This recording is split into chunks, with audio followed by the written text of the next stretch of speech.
Firoz sir. ప్రశ్నలు తీసుకుంటాం. Sadhu Sundar Singh. Right.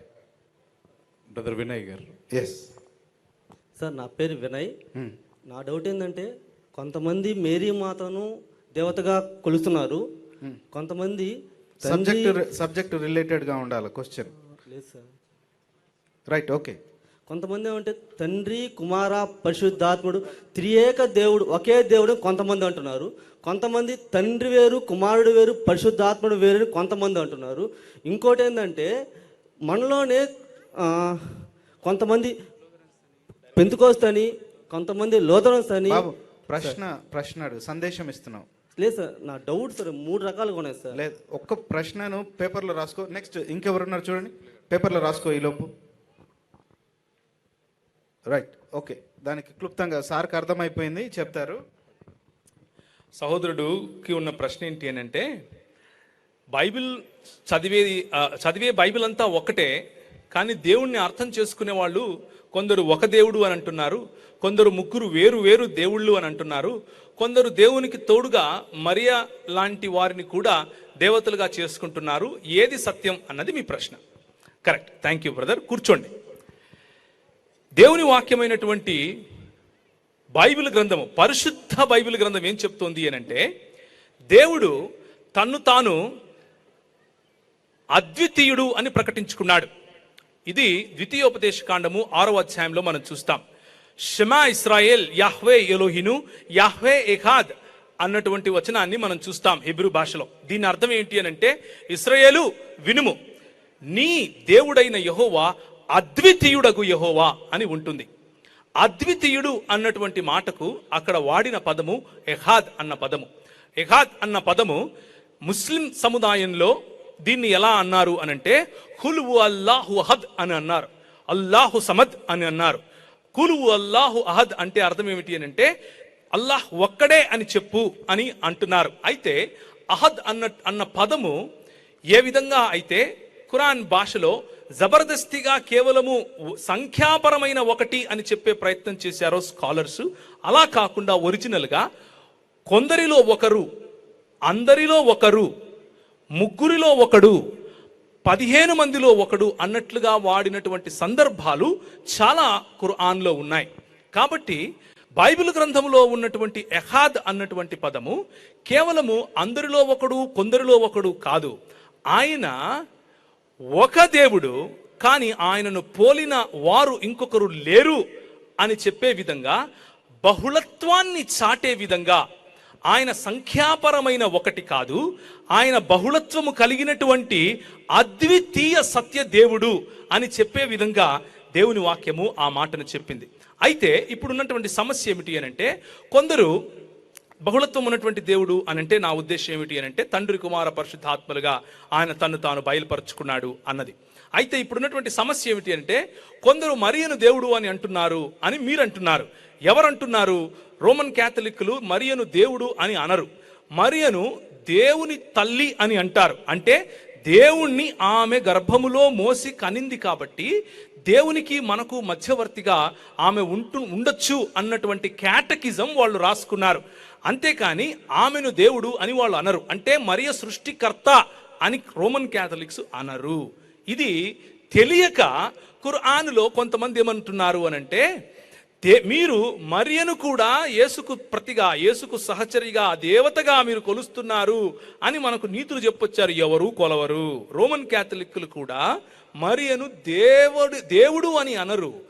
యేసు యొక్క తల్లి అంటే దేవుణ్ణి ఆమె నవమాసాలు మోసి కన్నది అన్న తాత్పర్యంతో క్రీస్తుకు మనకు మధ్యవర్తిగా ప్రార్థన చేసేందుకు ఆమెకు ఇన్వొకేషన్ చేస్తారు. అందులో సమస్య ఉంది, అది మనం కాదనట్లేదు. అయితే మీరన్న ప్రశ్నకు సమాధానంగా చెప్తున్నాను, సృష్టికర్త అయినటువంటి దేవుడు కాదు ఆమె. రెండవది, కొందరు ముగ్గురు దేవుళ్ళు ఉన్నారు అని అంటున్నారు. ముగ్గురు దేవుళ్ళ సిద్ధాంతం చెప్పేవాళ్ళు మన తెలుగు రాష్ట్రాల్లో కూడా తొడలు కొడుతూ మీసాలు తిప్పుతూ తిరుగుతుంటారు. అలాంటి వాళ్లకు ఉన్నటువంటి సమస్య ఏమిటి అని అంటే, బైబిల్ గ్రంథాన్ని కేవలము తెలుగు భాషలోనే చదివి, కేవలము తెలుగులోనే అర్థం చేసుకుని, తెలుగు భాషలో ఉన్నటువంటి లిమిటేషన్, తెలుగు భాషకు ఉన్నటువంటి పరిధులను దాటు లేక, మిగిలిన భాషలు రాక వారి పరిజ్ఞానం పెరగక అలాంటి మాటలు అంటున్నారు. ఎందుకు అనంటే, ఒకవేళ ముగ్గురు దేవుళ్ళు మనకు ఉన్నారు అని అంటే ద్వితీయోపదేశకాండం 6వ అధ్యాయం 4వ వచనంలో ఉన్నటువంటి మాట షమా ఇస్రాయేల్ యాహ్వే ఎలోహిను యాహ్వే ఎఖాద్ అన్న మాటను చించి పారేయాలి. బైబిల్లో ఏదైనా చించి పారేద్దామా అని అడగండి. అదే మాటను మార్కు సువార్తలో ప్రభువును ప్రశ్నించినప్పుడు అదే మాటను ఆయన చెప్పారు. కాబట్టి ముగ్గురు దేవుళ్లను మనము ఆరాధించము. అయితే మనము ఎవరిని ఆరాధిస్తాము అనంటే, మన దేవుడు ఒక దేవుడు, కానీ ఆయన తన్ను తాను తండ్రిగాను పరిశుద్ధాత్ముడిగాను కుమారుడిగాను వ్యక్తులుగా, వినండి, ముగ్గురు దేవుళ్ళగా కాదు, ముగ్గురు వేరు వేరు వ్యక్తులుగా బయలుపరుచుకున్నాడు. ఇది దేవుని వాక్యము చెప్పే సంపూర్ణ సిద్ధాంతం. దీని గురించి మీకు ఎక్కువగా తెలుసుకోవాలి అని అంటే త్రిత్వం శిరసా నమామి అనే పుస్తకం నేను రాశాను, వెనకల స్టాల్లో దొరుకుతుంది, మీరు దయచేసి తీసుకోవచ్చు. అలాగే ఒకవేళ మీకు ఖురాన్లో ఉన్నటువంటి దేవుడు మన దేవుడు ఒకడేనేమో అన్న సందేహం ఉంటే కూడా అల్లాహ్ యెహోవా ఒకడేనా అన్నటువంటి పుస్తకం కూడా రాశాను, వెనక స్టాల్లో ఉంటుంది, తీసుకోవచ్చు. రైట్, నెక్స్ట్ క్వశ్చన్ సాధిస్తుంది విజయలక్ష్మి గారు. ఎస్ సార్, నాకు ఒక ముస్లిం హెడ్ మాస్టర్ గారు నన్ను అడిగారు, యేసుక్రీస్తు 33.5 సంవత్సరం బ్రతికాడు, కానీ 3.5 సంవత్సరం మాత్రమే పరిచర్య చేశాడు, మిగతా 30 సంవత్సరాలు ఏం చేస్తున్నాడు ఆయన, ఎక్కడ తిరిగాడు, ఎలా బ్రతికాడు, ఏం పని చేశాడు, ఇలాంటి క్వశ్చన్స్ నన్ను అడిగారు సార్. కానీ బైబిల్ జ్ఞానం ఎక్కువ లేకపోవడం వల్ల నేను చెప్పలేకపోయాను. నా ప్రశ్నకి మీరు సమాధానం చెప్పాలని ఆశిస్తున్నాను సార్. ఓకే, అక్కడే ఉండండి అమ్మా. రైట్, తప్పకుండానండి. నేను సమాధానం చెప్పిన తర్వాత సహోదరుడు జాన్ సుందర్ గారికి కూడా అవకాశము మరి బెన్హర్ గారు ఇవ్వాలని కోరుతున్నాను. అయితే యేసుక్రీస్తు ప్రభువు 30 సంవత్సరాలు ఏం చేశాడు, 3.5 సంవత్సరం ఆయన పరిచర్య చేశాడు అన్నటువంటి ప్రశ్న మిమ్మల్ని ఒక ముస్లిం హెడ్ మాస్టర్ గారు అడిగారు అన్నది మీ ప్రశ్న. అయితే ఈ 3 సంవత్సరాలు బ్రతికినటువంటి యేసుక్రీస్తుని ఎందుకు చూడలేకపోతున్నాం అన్న ప్రశ్న మీరు వేయాలి. ఈ 3 సంవత్సరాలు పరిచర్య చేసినటువంటి యేసుక్రీస్తు దేశాన్ని లోకాన్ని తల క్రిందులు చేశాడే, అది నీకు కనపడలేదా అని అడగండి. ఈ 3 సంవత్సరాలే పరిచర్య చేసినటువంటి యేసుక్రీస్తు చెప్పిన మాటలు ఈ రోజుకు ప్రజల జీవితాలను మార్చేస్తోందే అన్న ప్రశ్న మీరు వేసి చూడండి.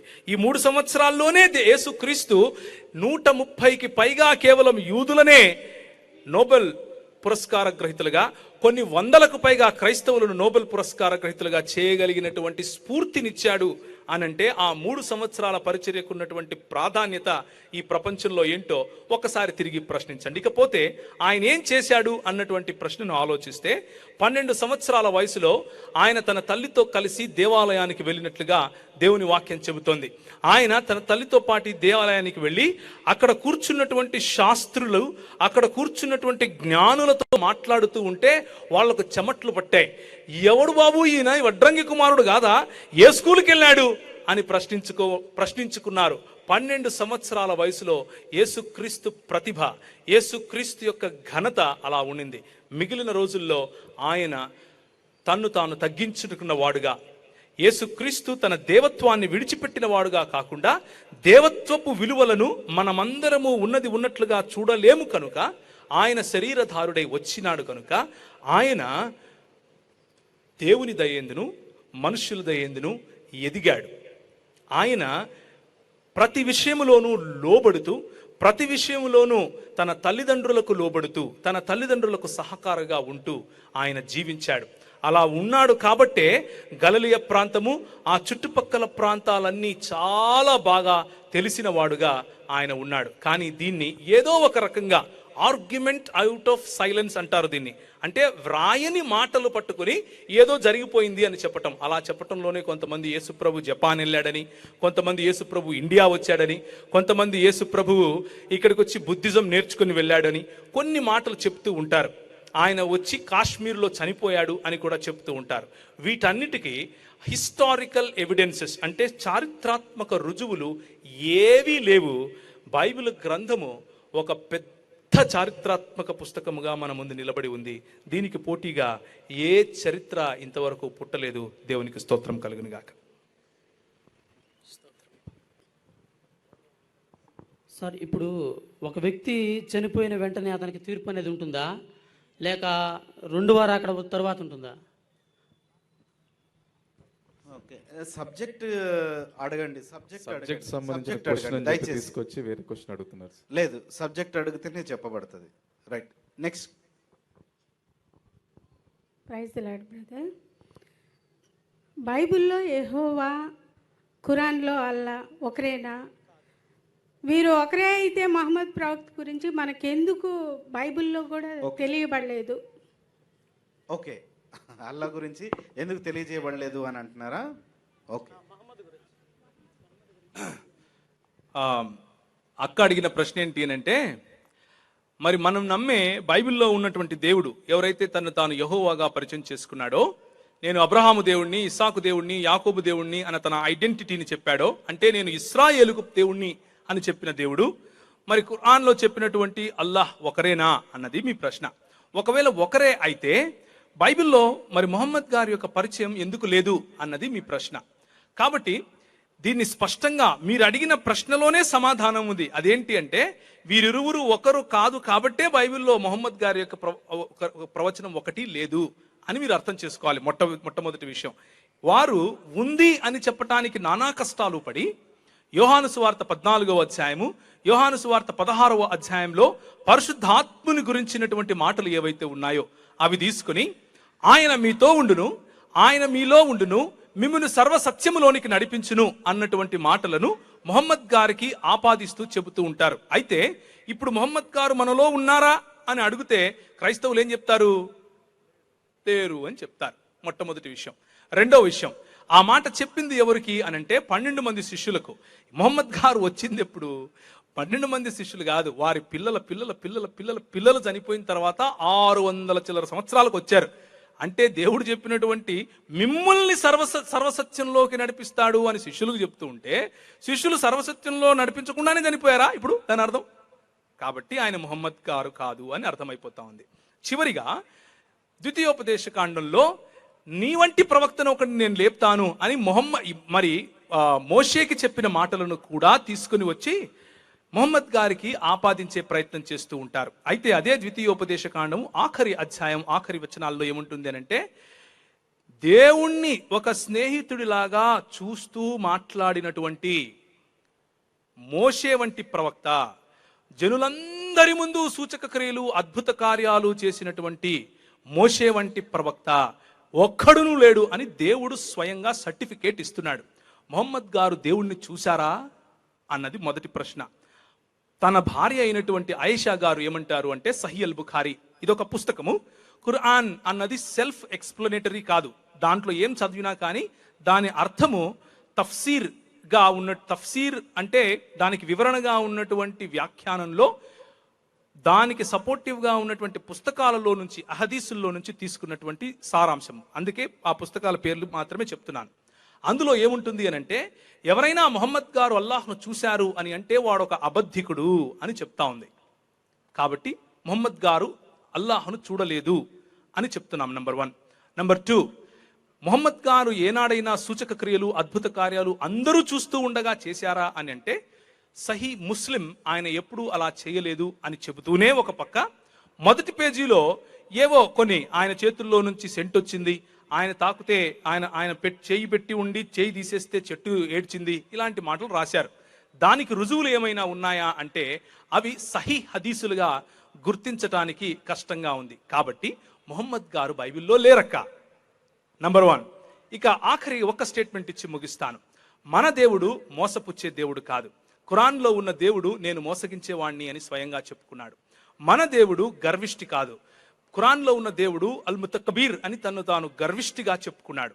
మన దేవుడు ఒట్టు పెట్టుకోవటానికి నాకంటే గొప్పది ఏది లేదు కాబట్టి యెహోవా నామమున చేస్తాను అని చెప్పే దేవుడు.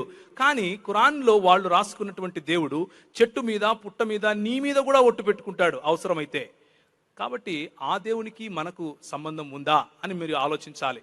అలాగే ఒక ఊరిని శపించాలి అని అంటే అందులో ఉన్న ధనవంతులను ప్రేరేపించి వారిని వక్ర మార్గాల్లో పట్టించి వారితో పాపం చేయించి ఆ తర్వాత ఆ ఊరిని నాశనం చేస్తాడంట ఆ దేవుడు. మన దేవుడు అలాంటి వాడా అని నేను మిమ్మల్ని ప్రశ్నిస్తున్నాను. కాదు. కాబట్టి ధైర్యంగా చెప్పండి కాదు అని. అలాగే ఈ ఖురాన్లో ఉన్నటువంటి దేవుడు ఏం చేస్తాడు అని అంటే, నక్షత్రాలతో సాతాన్ను కొట్టడానికి వాడతాడంట. ఉల్కలు పడతాయి కదా, ఉల్కలు పడేదాన్ని నక్షత్రాలతో సాతాన్ను కొట్టడానికి దాని శరీరం ఉంటుందా? ఆలోచించండి. అలాగే ఈ ఖురాన్ దానికి సంబంధించిన పుస్తకాలు ఏం చెప్తాయి అని అంటే, వాళ్ళు ఉదయాన్నే లేచి వజూ చేస్తారు కదా, అంటే కాళ్ళు చెవులు ముక్కులు అన్ని కడుగుతారు. ఎందుకు అని అంటే, వారు నిద్రపోయే సమయంలో సాతానుడు ఆ అజాన్ వినబడకుండా, అంటే గట్టిగా అల్లాహు అక్బర్ అని అరుస్తారు కదా ఉదయాన్నే, అది వినబడకుండా వారి చెవుల్లో మూత్రం పోస్తాడంట. ఏం మాట్లాడుతున్నారు మీరు? ఆ దేవుడు మన దేవుడు ఒకడు అవుతాడా? ముమ్మాటికి కాదు. దేవునికి స్తోత్రం కలుగును గాక. Right, next question. కీర్తన గారు. యేసుక్రీస్తు ప్రభు వారిని సిలువ వేసినప్పుడు ముస్లిమ్స్ అనేవాళ్ళు ఉన్నారా? అసలు ముస్లిమ్స్ ఎప్పటి నుంచి వచ్చారు, వాళ్ళ మతం ఎప్పటి నుంచి వచ్చింది అనే డౌట్ అన్నాను. అదే అక్క, ఇది ఒక చరిత్రకు సంబంధించిన ప్రశ్న. ముస్లిములు అన్నటువంటి వాళ్ళు యేసుక్రీస్తు ప్రభువును సిలువ వేసిన సమయంలో ఒక్కరు కూడా లేరు. ఎందుకు అనంటే, ఇస్లాం అన్న మతము ముహమ్మద్ గారు స్థాపించింది. కానీ ఇస్లామీ దృక్పథంలో, అంటే వారు నమ్మే విశ్వాసంలో, దేవుడు ప్రవక్తలను ఎవరినైతే పంపిస్తూ వస్తున్నాడో ఆ దేవుణ్ణే మేము నమ్ముతాము అని చెప్తున్నారు. కాబట్టి ఇస్లాం అన్నది ఆదాము నుంచి ఉంది అని చెప్పే ప్రయత్నం చేస్తారు. అయితే ఇస్లాం లేకపోతే ముస్లిము అని ఎవరిని పిలవాలి అని అంటే, వాళ్ళు ఏం చెప్తారు అని అంటే, వాళ్ళు మొదటిగా సలాత్ చెప్పాలి, వాళ్ళు మొదటిగా కలాం చెప్పాలి, అంటే అష్హదు అన్న లా ఇలాహ ఇల్లల్లాహ్ అని చెప్పాలి. రెండవది ముహమ్మద్ రసూలుల్లా అని కూడా చెప్పాలి. అలాంటి ముస్లిములు ఉండడానికి అవకాశం ఉందా? యేసుక్రీస్తు ఒక గొప్ప ముస్లిము అని చెప్పే ప్రయత్నం చేస్తారు, అబ్రహాము ఒక గొప్ప ముస్లిము అని చెప్పే ప్రయత్నం చేస్తారు. వీళ్ళిద్దరిలో ఎవరైనా సరే ఈ మాట చెప్పారా? ఏ ప్రవక్త అయినా సరే దేవుడు ఒక్కడే, నేను ఆయన ప్రవక్తను అని చెప్పుకున్న దాఖలాలు బైబిల్లో ఉన్నాయా? లేవు. అంటే విశ్వాస ప్రమాణంగా కేవలము ఈ ఇస్లాం సముదాయంలోనే ఉంది. ఎందుకు అనంటే, ఏదో ఒక రకంగా బైబిల్లో ఉన్నటువంటి స్థానాన్ని మేము సంపాదించాలి అని సాతానుడు చేసినటువంటి క్రియ అని అనిపిస్తుంది. కాబట్టి ఇస్లాం అన్నది యేసుక్రీస్తు ప్రభు వారి మరణ పునరుత్థానాల తరువాత కొందరు తప్పిపోయినటువంటి క్రైస్తవులు, ఏరియన్స్ అని పిలుస్తారు వారిని, ఏరియనిజం అంటారు. తప్పిపోయినటువంటి క్రైస్తవులలో ఉన్నటువంటి ఒక తెగకు సంబంధించిన వాళ్ళు వరాకా బిన్ నాఫుల్ అన్నటువంటి ఒక వ్యక్తి ఉండేవాడు. ఆయన మొహమ్మద్ గారు పెళ్లి చేసుకున్నటువంటి మొదటి భార్య అయినటువంటి ఖదీజా అన్న వ్యక్తికి అంకుల్గా ఉండేవాడు. ఆ ఖదీజా అన్న ఆమె కూడా ఒక తప్పిపోయిన శాఖలలో ఉన్నటువంటి క్రైస్తవురాలు. ఆమె ఒక బిజినెస్ ఉమెన్. ఆ వ్యక్తిని పెళ్లి చేసుకోవటం కారణంగా అప్పటికే ప్రచురితమైన, లేకపోతే అప్పటికే అందుబాటులో ఉన్న వేరు వేరు నాస్టిక్ గాస్పల్స్, అంటే మనం వేటినైతే సువార్తలుగా నమ్మకుండా క్రైస్తవులు లేకపోతే క్రైస్తవ నాయకులు ఇది సువార్త కావడానికి వీలు లేదు అని పక్కన పెట్టారో, ఆ కథలను, ఆ కల్పితాలను తీసుకుని వాటిని ఒక గ్రంథంగా చేర్చుకుని ఇస్లాం అనే మతం స్థాపించబడింది. Right, next question. Dilip. For the question. ఈ దినాల్లో ముస్లిమ్స్గా పిలువబడేటటువంటి ప్రజల మధ్యలోనే వర్గ పోరాటాలు, ఆయా సమయాల్లో మన దేశంలో కూడా మసీదుల దగ్గర వారిని చాలా ఘోరంగా చంపడం ఇవన్నీ జరుగుతున్నాయి. ఇస్లాం శాంతి అన్నప్పుడు వారి మధ్యలో ఉన్నటువంటి వర్గ పోరాటానికి గల ముఖ్య కారణాలు ఏంటి?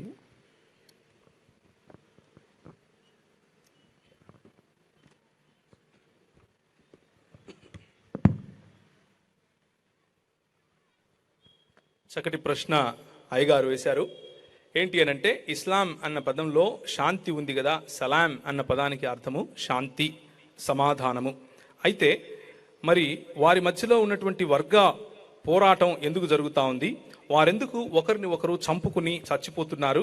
వారు ఒకరిని ఒకరు చంపుకోవటమే కాదు, మిగిలిన వారిని కూడా చంపుతున్నారు కదా, ఇది ఎక్కడి నుంచి వచ్చింది? దీనికి కారణం ఏమిటి అని మరి అయ్యగారు అడుగుతున్నారు. దానికి సమాధానం ఏమిటి అనంటే, ఇస్లాంలో ఇస్లాం అన్న పదములో శాంతి అన్నది ఉన్నప్పటికీ ఆ శాంతి మీరు అనుకుంటున్నటువంటి శాంతి కాదు. మనము శాంతి అనంగానే లేకపోతే సమాధానము అనంగానే మన మనసుల్లో వచ్చే ఒక చిత్రం ఏమిటి అని అంటే, ఆనాడు ఏదేను తోటలో దేవుడు మనుషులు ఫలించటానికి, అభివృద్ధి పొందటానికి, విస్తరించటానికి, భూమిని నిండించి దానిని వశపరుచుకోవటానికి అవసరమైన క్రమాన్ని, అవసరమైనటువంటి వనరులను, అవసరమైనటువంటి తన కృపను ఇచ్చాడు. ఆ స్థితిని షలోం అని బైబిల్ గ్రంథం చెప్తుంది అన్నది క్రైస్తవ దృక్పథం. కానీ ఇస్లామీ దృక్పథంలో సలాం అంటే అర్థం ఏమిటి అని అంటే, ది అబ్సెన్స్ ఆఫ్ ఫైట్స్, అంటే గొడవలు లేకుండా పోవడం. అలా గొడవలు లేకుండా ఎప్పుడు ఈ ప్రపంచం ఉంటుంది అని అంటే, ప్రపంచం యావత్తు కేవలము ఇస్లాం అన్నటువంటి మతాన్ని స్వీకరిస్తేనే అది సాధ్యం అని నమ్మారు. కాబట్టి మరి సహోదరుడు చెప్పినట్లుగా 70కి పైగా యుద్ధాలు ముహమ్మద్ గారు బ్రతికి ఉన్న సమయంలో, ఆయన చనిపోయిన తర్వాత అంతకంటే ఎక్కువగా, కేవలం 10 సంవత్సరాల్లోనే జరిగింది ఇదంతా. ముహమ్మద్ గారి యొక్క పరిచర్య సమయంలో భయంకరమైన ఊచకోత ఆనాడే కలిగింది. ముహమ్మద్ గారు స్వయంగా తన నోటితో ఏమన్నారు అనంటే, నేను ఇస్లాంను వ్యాపింప చేయటానికి అల్లాహ్యే దేవుడు, అల్లాహ్ను తప్ప ఇంకా ఎవరిని కొలవటానికి వీలు లేదు అని చెప్పటానికి ఇలా యుద్ధాలు చేస్తూ 10 సార్లు చనిపోయి 10 సార్లు తిరిగి లేవటానికి కూడా సిద్ధమే అని ఒకచోట, ఎన్నిసార్లైనా చనిపోయి ఎన్నిసార్లైనా తిరిగి లేచి మళ్ళీ పోరాడటానికి సిద్ధమే అని ఇంకొక చోట సహీ అల్ బుఖారీ అనే పుస్తకంలో చెప్పాడు. కాబట్టి దీని పునాది వారి ప్రవక్త గారైనటువంటి ముహమ్మద్ గారే వేశారు అని వారి పుస్తకాలు చెబుతున్నాయి. మనము చెప్పట్లేదు, వారి పుస్తకాలు చెబుతున్నాయి. అదే క్రమాన్ని అనుసరిస్తూ ఆయన అనుచరులైనటువంటి అబూబకర్ గారు, ఆయన అనుచరులైనటువంటి ఉమర్ గారు, ఆయన అనుచరులైనటువంటి మిగిలిన ఖలీఫాలందరూ, చివరికి ఉత్మన్ వరకు కూడా అదే పోకడను, అదే యుద్ధాన్ని చేస్తూ అండలూసి అని పిలిచే దేశం, ఈరోజు స్పెయిన్ అంటాం, అంతవరకు అతి తక్కువ సమయంలో ఇస్లాంను వ్యాపింపజేశారు. భారతదేశానికి కూడా ఇస్లాం చాలా త్వరగా రావటానికి జరిగింది. ఎందుకు అనంటే ముహమ్మద్ గారు అలా చేయమని చెప్పారు కాబట్టి, మొదటి విషయం. రెండవది, వారిలోనే వారికి ఎందుకు గొడవలు అని అంటే, క్రైస్తవ్యంలో ఏ విధంగా అయితే బైబిల్ గ్రంథాన్ని అర్థం చేసుకోలేక మరి శాఖలు ఉన్నాయో, అలాగే ఇస్లాంలో కూడా శాఖలు ఉన్నాయి. ఆ శాఖల మధ్య పడదు. క్రైస్తవులు శాఖలు ఉన్నప్పటికీ ఒకరినొకరు క్షమించుకుని తిరిగి కలిసి జీవించే యేసుక్రీస్తు యొక్క హృదయాన్ని కలిగి ఉండాలి అని ప్రభు చెప్పాడు కాబట్టి చంపుకోరు. కానీ ముహమ్మద్ గారు లేకపోతే ఆయన అనుచరులు సహాబాలు ఏమని చెప్పారు అని అంటే, ట్రూత్ను మాత్రమే, సత్యాన్ని మాత్రమే ఎస్టాబ్లిష్ చేయటం కోసం నా కోమ్, నేను కట్టినటువంటి ఈ ప్రజలలో కూడా భేదములు ఉన్న వాళ్ళు వస్తారు, అలాంటి వారు చావాలి అని ముహమ్మద్ గారే చెప్పినట్లుగా కూడా మనకు అహదీసులు చెప్తున్నాయి. కాబట్టి అంటే అలాంటి వారు వస్తారు, వారి మధ్య చాలా తక్కువ మంది మిగులుతారు అని ముహమ్మద్ గారు చెప్పినట్లుగా దాఖలాలు ఉన్నాయి. కాబట్టి ఈ హింస జరుగుతుంది. అది ముహమ్మద్ గారే చేయమని చేసి ప్రోత్సహించినట్లుగా వారు వ్రాసుకున్న పుస్తకాలు చెబుతున్నాయి. I hope I answered. అలాగే ఆయనతో పాటు వీడియో తీసినటువంటి వ్యక్తి మరియు తెలుగు రాష్ట్రాల్లో తెలుగు తెలిసినటువంటి అనేక మంది ముస్లిం సహోదర సహోదరులు ఎవరైతే నేను రీసెంట్ గా ఇచ్చినటువంటి ఒక ప్రసంగం ద్వారా బాధపడ్డారో వారికి ఈ వీడియో, వారికి మాత్రమే ఈ వీడియో. మొదటగా బేషరతుగా ఇఫ్ బట్ అలా కానీ ఎలా కాకుండా అన్న ఏ మాటలు ఏ అరమరకలు లేకుండా డైరెక్ట్గా నేను మీకు క్షమాపణలు కోరుకుంటున్నాను, మనస్ఫూర్తిగా క్షమాపణలు కోరుకుంటున్నాను. 2 విషయాలను బట్టి క్షమాపణలు కోరుకుంటున్నాను. నంబర్ 1, నేను ప్రజెంటేషన్ చేసేటప్పుడు, ప్రసంగం చేసేటప్పుడు నా ప్రసంగంలో నేను తీసుకున్నటువంటి ధోరణి, నేను తీసుకున్నటువంటి ప్రజెంటేషన్ వల్ల మీలో ఎవరికైనా మీ మనోభావాలు దెబ్బతినుంటే నన్ను మనస్ఫూర్తిగా క్షమించమని అడుగుతున్నాను. రెండోది, నేను తీసుకున్నటువంటి ధోరణిలో నేను చెప్పిన కంటెంట్ ఒకవేళ తప్పు అయితే దాన్ని నాకు మీరు వివరిస్తే నేను క్షమాపణ చెప్పటానికి సిద్ధము. అలాగే ఇస్లామీ సాహిత్యం అని వాడాల్సిన చోట మొహమ్మద్ గారు అని వాడినందుకు మనస్ఫూర్తిగా క్షమాపణ కోరుకుంటున్నాను. ఇస్లామీ సాహిత్యంలో ఉన్న మాటలు నేను ఇప్పుడు మీకు చెప్పి చూపిస్తాను. కానీ దానికి ముందుగా నా ఉద్దేశం క్రైస్తవ భావజాలంలో స్త్రీకి ఉన్నటువంటి ప్రాధాన్యతను చెప్పటమే కానీ ఇస్లామీ సాహిత్యంలో కొందరు ముహమ్మద్ గారి యొక్క అనుచరులుగా చెప్పుకుంటున్నటువంటి వారు ఇస్లామీ సాహిత్యంలో ఎందుకని మొహమ్మద్ గారిని తక్కువ చేసి, లేదా మొహమ్మద్ గారికి స్త్రీల పట్ల తప్పుడు అభిప్రాయం ఉంది అన్నట్లుగా వాళ్ళు రాశారు, అలా రాయకుండా ఉంటే బాగుండేది అన్న ఉద్దేశంతో అలా రాసి మొహమ్మద్ గారికి ఉన్నటువంటి గౌరవాన్ని కించపరుస్తున్నారా అన్న ప్రశ్నతో చెప్పినటువంటి మాటలు. మళ్ళీ చెప్తున్నాను, ఇస్లామీ సాహిత్యంలో కొందరు స్త్రీలను తక్కువ చేసి చూపిస్తూ స్త్రీలకు ప్రార్థనలకు వచ్చే అవకాశం కూడా లేకుండా, వారికి సెంట్లు పూసుకునే అవకాశం కూడా లేకుండా వారిని సంకుచితంగా అదిమి వేస్తున్నారు, త్రొక్కేస్తున్నారు అన్నటువంటి బాధ. ఇది మొహమ్మద్ గారు చెప్పారా చెప్పలేదా అన్నది మీరు చెప్పాలి, ఇస్లామీ సాహిత్యకారులు చెప్పాలి. నా ఉద్దేశంలో ఒకవేళ మొహమ్మద్ గారు నిజంగా బైబిల్ చెప్పేటటువంటి ప్రవక్తల జాబితాలో ఒకరైతే తప్పకుండా ఇలా చెప్పి ఉండరు. క్రైస్తవ భావజాలాన్నే ఆయన చెప్పి ఉండేవారు. కానీ ఇస్లామీ సాహిత్యంలో కొందరు ఇస్లామీ నాయకులుగా చెప్పుకున్న వారు మొహమ్మద్ గారు ఇలా చెప్పారు అంటూ ఆయన పైన చూపించినటువంటి, ఆయనను తప్పుడుగా చిత్రీకరిస్తూ రాసినటువంటి మాటలను నేను మీ ముందు తీసుకొచ్చే ప్రయత్నం చేస్తున్నాను.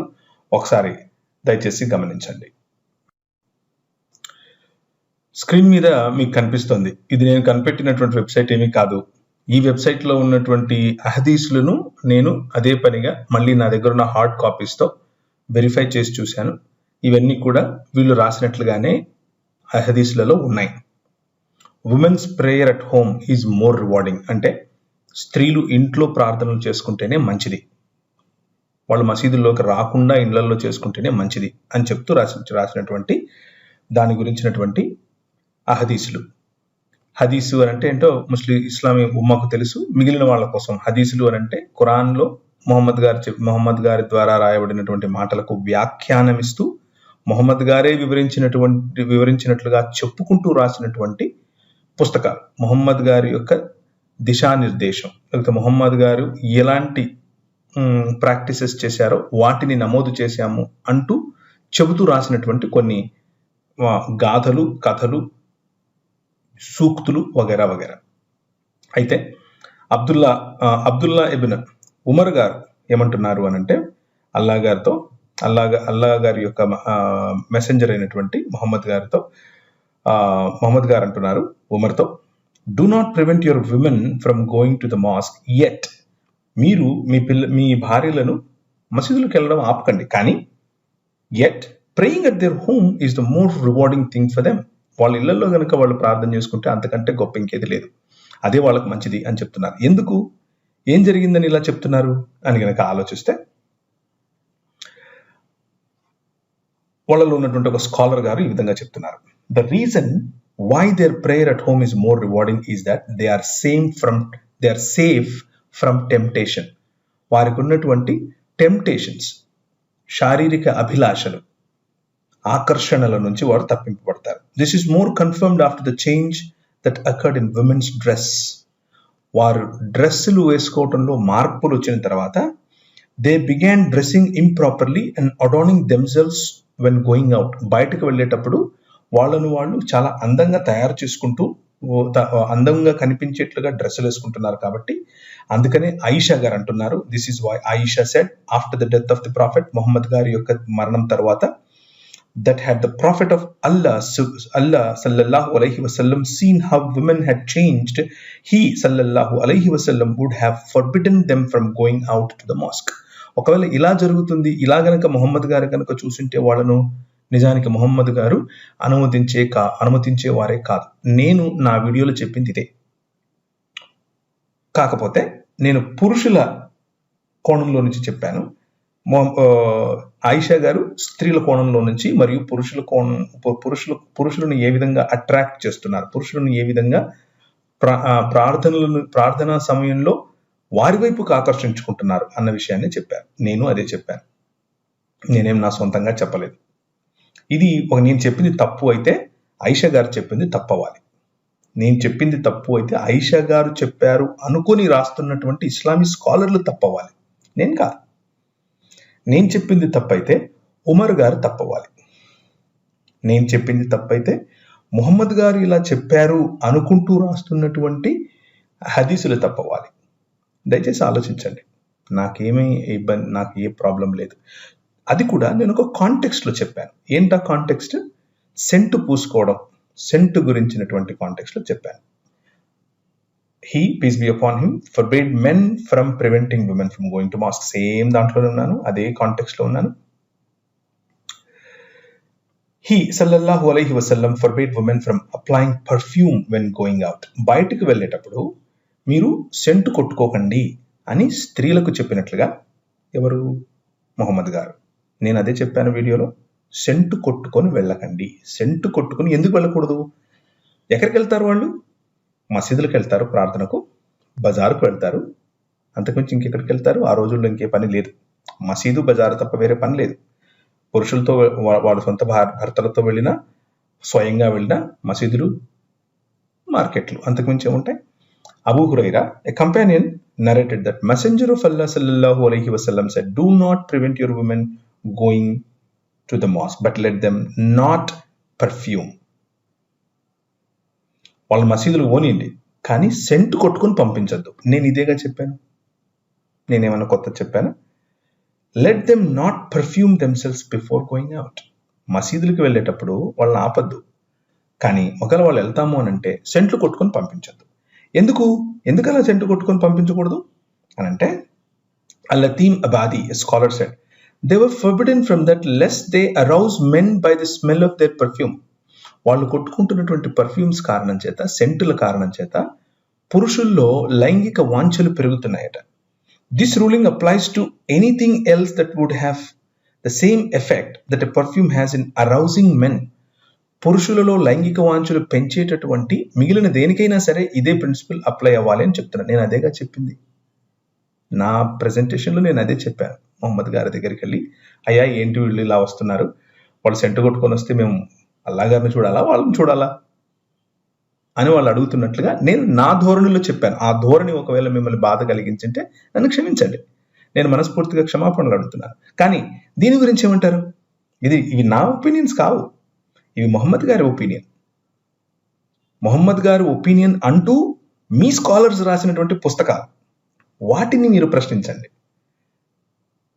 ఇస్లామీ ఉమ్మాలో ఉన్నటువంటి స్త్రీలారా, మీ పట్ల మీ స్కాలర్స్ రాస్తున్నటువంటి ఈ మీరు సెంట్లు కొట్టుకుంటే పురుషులకు ఏదో అయిపోతుంది అన్నటువంటి ఈ కుహన, లేకపోతే ఈ సంకుచితమైన దృక్పథాన్ని మీరు ప్రశ్నించండి. మీకోసం నేను ప్రశ్నిస్తున్నాను, మీకోసమే నేను ప్రశ్నించేది. ఎందుకు?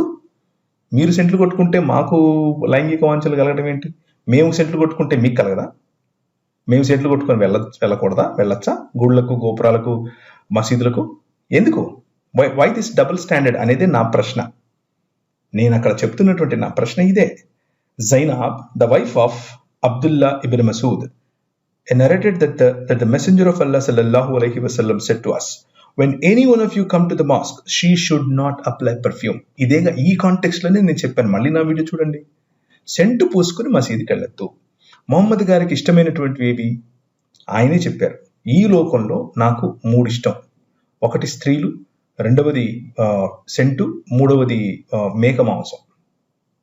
ఆయనే చెప్పారు. ఇదొక అహదీసు, ఇదొక సహీ అహదీసు, నేను కొత్తగా చెప్పింది ఏం కాదు. ఆయనకి ఇష్టమని స్త్రీలు కూడా పర్ఫ్యూమ్స్ పూసుకుంటే, ఇప్పుడు ఆయన ఏం చెప్తున్నారు? మీరు అది పూసుకుంటే మేము లైంగిక వాంఛలతో రగిలిపోతున్నాం కాబట్టి మీరు పూసుకొని మసీదులకు రావద్దు. ఇదేగా నేను చెప్పింది అదే. Abu Hurairah narrated that the messenger of Allah sallallahu alaihi wasallam said, whoever (bracket lo woman) perfumes herself should not join us in the night prayer. రాత్రిపూట ప్రార్థనలకు మీరు రాకండి సెంటు పూసుకొని. నేను ఇదే చెప్పాను. ఇది నా ఒపీనియన్ కాదు. ఇది ఎవరిది? ఇస్లామీ స్కాలర్స్ మొహమ్మద్ గారు చెప్పారు అని చెబుతూ రాసినటువంటి మీ ఒపీనియన్ ఇది. ఈ ఒపీనియన్ ఈ రోజుల్లో ఇది కరెక్ట్ అంటారా? ఈ ఒపీనియన్ ఇలా ఉండటం వల్ల ఈక్వాలిటీ కనిపిస్తుందా ఇక్కడ? నేను అదే ప్రశ్నించాను. కానీ ద కింగ్డమ్ ఆఫ్ గాడ్, దేవుని రాజ్యం, ఈ రాజ్యంలో స్త్రీకి పురుషునికి మందిరంలోనికి, మందిర ఆవరణంలోనికి, ప్రార్థనలోనికి రండి, కమాన్. మీరు వేసుకునే దుస్తులు, మీరు పూసుకున్నటువంటి సెంట్లు కాదు, నీ మైండ్ని ఆఫ్ చేసుకుని దేవుని వైపు నువ్వు చూడు అన్నదే నేను చెప్పాను. అంతటితో ఆగారా? కాదు. చూడండి, ఇది నేను రాసిన పుస్తకం, యెహోవా అల్లా ఒకడేనా అన్నటువంటి పుస్తకం. దాంట్లో నేను రికార్డెడ్గానే రాశాను. మీ యొక్క స్కాలర్స్ రాసినటువంటి, మీరు వాడుతున్నటువంటి సహీల్ బుఖారీ, సహీ ముస్లిం, సునన్ అబూ దావూద్ లాంటి సహీ సిత్తాల నుంచి తీసుకున్నటువంటి అహదీస్లే ఇవి నేను సొంతంగా రాసినవి ఏమి కాదు. ఏమున్నాయి? సహీల్ బుఖారీ, సహీ ముస్లిం వాల్యూమ్ నెంబర్ 8 కితాబుల్ రికాక్లో ఏముంది? 26వ అధ్యాయం హదీసు సంఖ్య 2736, 2737, 2738 ఏముంది? నేను స్వర్గద్వారం యొక్క నిలబడి చూస్తే అందులో ఊహించలేనంత మంది పేదవాళ్ళు ఉన్నారు. అందులో ప్రవేశించడానికి ధనవంతులకు అనుమతి లేదు. నరక ప్రాప్తులు అందులో ప్రవేశించడానికి ఆజ్ఞ ఇవ్వబడినప్పుడు నేను అగ్నిద్వారం దగ్గర నిలబడి చూస్తే అందులో ఊహించలేనంత మంది ఆడవాళ్లే. నరకంలో ఊహించలేనంత మంది ఆడవాళ్ళు ఎందుకున్నారు అని ఆలోచిస్తే అల్లాకు స్త్రీ పట్ల ఇంత పక్షపాతం ఎందుకు అన్న ప్రశ్న వస్తుంది. ఇది నిజానికి అల్లాకు ఉండకపోవచ్చు, ముహమ్మద్ గారికి ఉండకపోవచ్చు, కానీ స్త్రీలకు విరోధంగా రాస్తున్నటువంటి ఇస్లామీ సాహిత్యకారులు నేను ప్రశ్నిస్తున్నాను. ఈ సహీ ముస్లిం, సహీ అల్ బుఖారీ అన్నటువంటి పుస్తకాలు రాసినటువంటి వాళ్ళు ఎందుకని స్త్రీల పట్ల ఇంత తక్కువ భావాన్ని, హేయ భావాన్ని మొహమ్మద్ గారికి కూడా రుద్ది మరి ఎందుకు రాస్తున్నారు అన్నది నా ప్రశ్న. సహీల్ బుఖారీ వాల్యూమ్ నెంబర్ 8 కితాబుల్ రికాక్లో 2740 స్త్రీల కారణంగా పురుషులకు కలిగే హానికి మించిన ఏ హానిని నేను నా తరువాతి పురుషులకు విడిచిపెట్టలేదు అని మొహమ్మద్ గారు చెప్తున్నట్లుగా వీళ్ళు రాస్తున్నారు. ఈ ప్రవీణ్ రాసిన పుస్తకం కాదు. సహీ ముస్లిం అనేది మీ పుస్తకమేగా. స్త్రీల ద్వారా పురుషులకు జరిగే హాని తప్ప నేను ఇంకే హానిని, శ్రమను విడిచిపెట్టలేదు వీళ్ళ కోసం అని 2741, 2740లో రాస్తున్నారు అని అంటే ఎందుకని స్త్రీల పట్ల ఇంత హేయ భావం? నేను అదే నా వీడియోలో ప్రశ్నించాను. ఏం తప్పు ప్రశ్నించాను చెప్పండి? ఏ తప్పు ప్రశ్నించలేదు కదా. మీకోసమే ప్రశ్నించాను, స్త్రీల కోసం.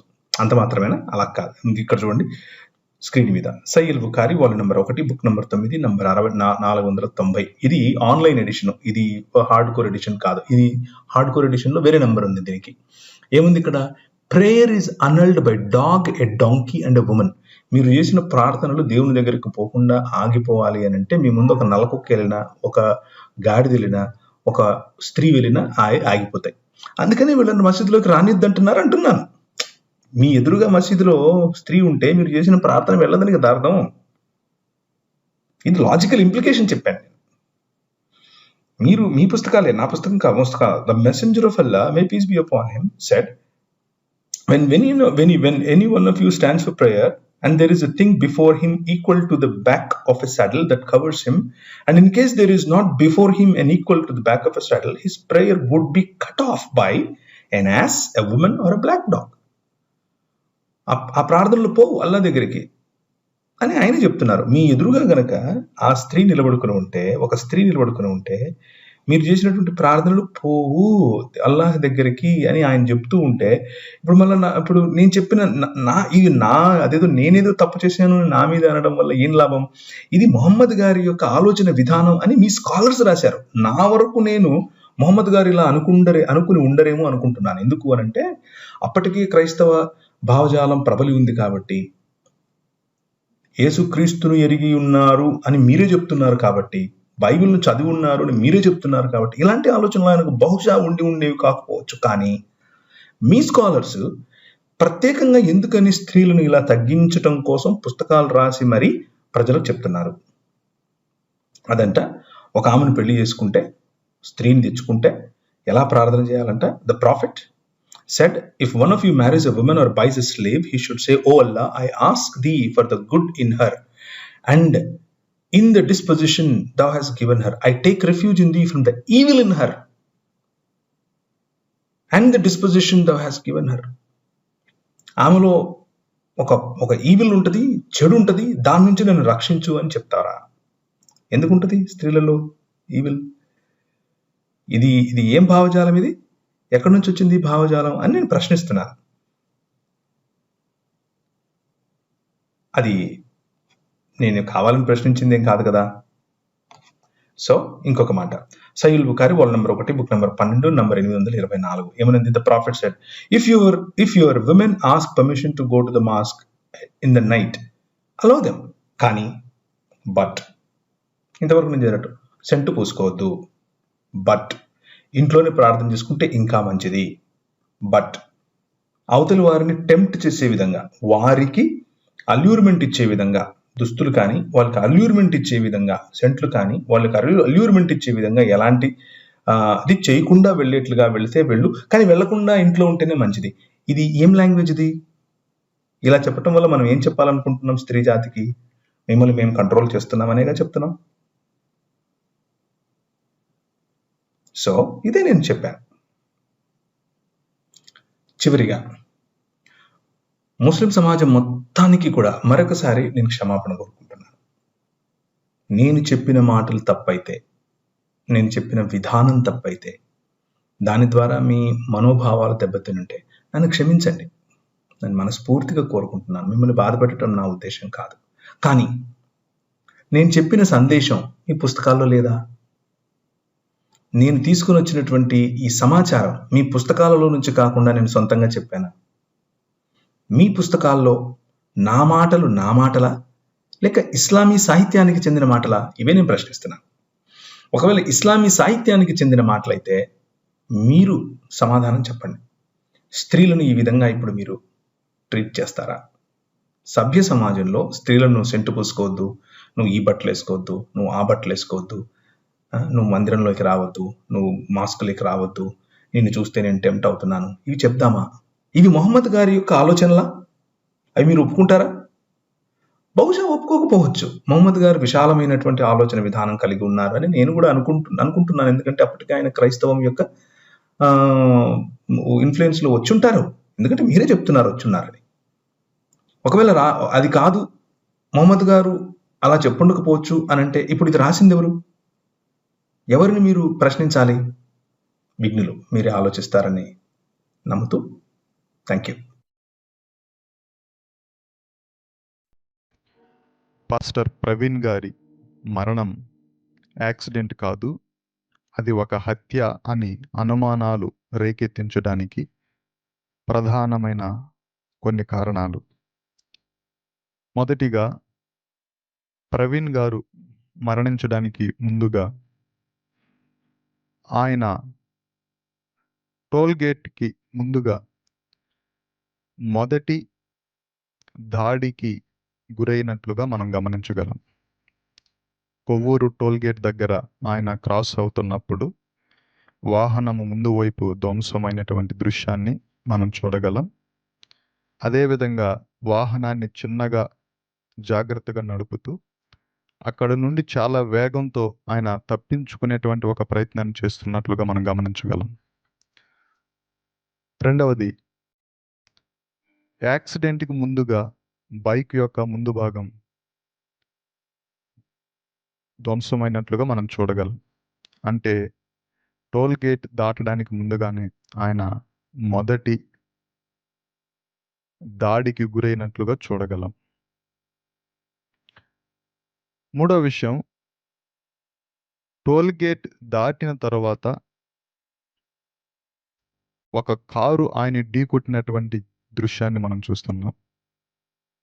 అంటే ప్రవీణ్ గారిని హతమార్చడానికి హైవేలో చాలా దూరం నుంచి కొంతమంది ఆయన్ని వెంబడించారు అనే విషయం మనకు అర్థమవుతుంది. మొదటి దాడి టోల్ గేట్కి ముందుగా జరిగింది, అక్కడ తప్పించుకున్నాడు. తర్వాత టోల్ గేట్ దాటిన తర్వాత మరొక ప్రయత్నంలో ఆయన్ని ఢీకొట్టి వెళ్ళిపోయారు. అయితే ఇక్కడ ఉన్నటువంటి విషయం, పోలీసు అధికారులు తెలియచేసినటువంటి కొన్ని విషయాలు. ఢీకొట్టినటువంటి కారు తర్వాత ఎక్కడ కూడా సీసీ ఫుటేజ్లో రికార్డు కాలేదు. అంటే కారు మధ్యలోనే ఆగింది. ఆయనను ఢీకొట్టిన తర్వాత ఆయన్ని పూర్తి స్థాయిలో హతమార్చి వెళ్ళడానికి కారును మధ్యలో ఎక్కడో ఆపి తిరిగొచ్చి ఆయనను హతమార్చినట్లుగా అక్కడున్న దృశ్యాలు అనుమానాలు కలిగిస్తున్నాయి. తర్వాత మరొక అనుమానం కలిగించేటువంటి విషయం, యాక్సిడెంట్ సమయంలో వాహనం ప్రవీణ్ గారి పైన అమర్చి ఉండడాన్ని గమనించినప్పుడు యాక్సిడెంట్లు ఏ విధంగా ఇలాగ ఉండదనే విషయం మనందరికీ తెలుసు. అంటే ఇది ప్రీ ప్లాన్డ్గా జరిగినటువంటి విషయం. ఇది ఆయనను చిత్రహింసలకు గురి చేసినటువంటి ఒక సంఘటనగా మనకు తెలియజేస్తుంది. అంటే ఆయనను చంపుతూ ఉన్నప్పుడు ఆయన పైన చాలా వేడిగా ఉన్నటువంటి ఆ పొగ గొట్టాన్ని సెంటర్గా ప్రైవేట్ పార్ట్ పైన ఉంచి వాహనాన్ని ఆయన పైన ఉంచి ఆయన చిత్రహింసకు గురి చేశారు. దానికి కొన్ని గుర్తులు ఆయన శరీరంలో చేతులు కాలినటువంటి కొన్ని ఫొటోస్ మనం చూసాం. ఇది ఆయన్ని చిత్రహింస చేసి చంపారనడానికి ఒక అనుమానం. రెండవది, యాక్సిడెంట్ జరిగిన స్థలంలో కొన్ని హత్యకు ఉపయోగించినటువంటి కర్రలు, బలమైన కర్రలు మనం చూసాం. వాటిపైన రక్తపు మరకలు ఉన్నాయి. మరొక విషయం, అదే సమయంలో అతని ముఖమంతా నుజ్జైపోయింది, తల బలమైన గాయానికి గురైంది.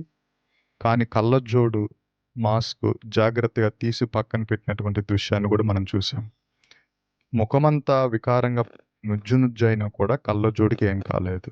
అంటే ఆయనను ఆ కళ్ళద్దాలు, మాస్క్ తీసేసి ఆయనతో మాట్లాడి ముఖం మీద దాడి చేసినటువంటి అనుమానాలను ఈ విషయం రేకెత్తిస్తుంది.